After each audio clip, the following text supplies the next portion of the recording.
Hi, I'm Chana Vitality Coach, and I want to give you a sneak peek into a very private moment in the middle of last night.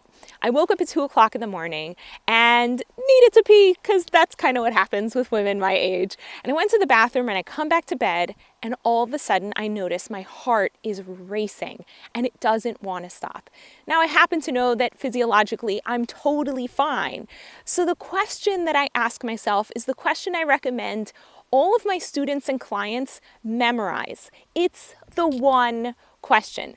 Whenever you're feeling physiologically or emotionally not so good, you can ask yourself this question to uncover what are the beliefs causing your upset.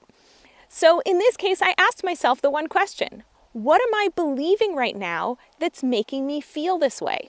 What am I believing right now that's making my heart palpitate? And I noticed the answers to that question just arose, they bubbled up from my subconscious. One belief I was having is that if I've woken up in the middle of the night, I won't be able to fall back asleep because it's happened in the past. Not always, but sometimes.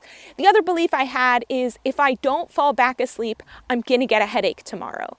Another belief I had is if I don't fall back asleep, I'm going to totally ruin my amazing holiday with Dave out here in the desert. I'm in the Arava Desert in Israel, and it's absolutely gorgeous. You can see the sun setting behind me.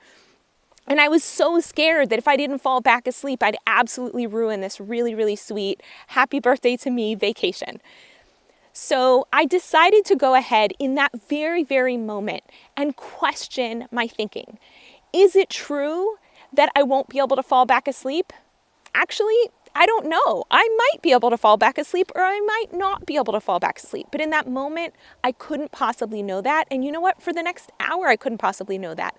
And then I did fall back asleep. And I slept for another good 3 hours and was perfectly fine. The other thought that I could question is if I don't fall back asleep, I'm going to get a headache.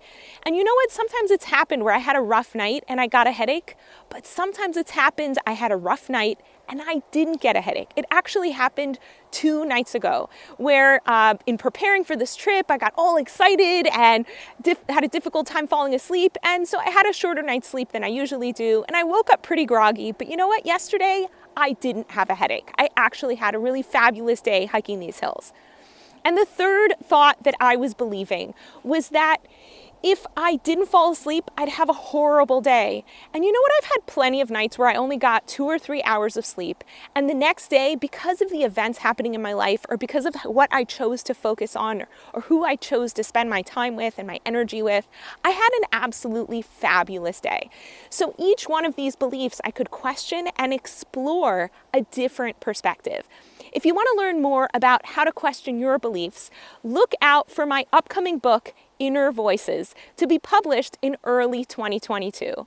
You can find that book and all of my other books at chanamason.com/books. Wishing you a very restful sleep. Take care.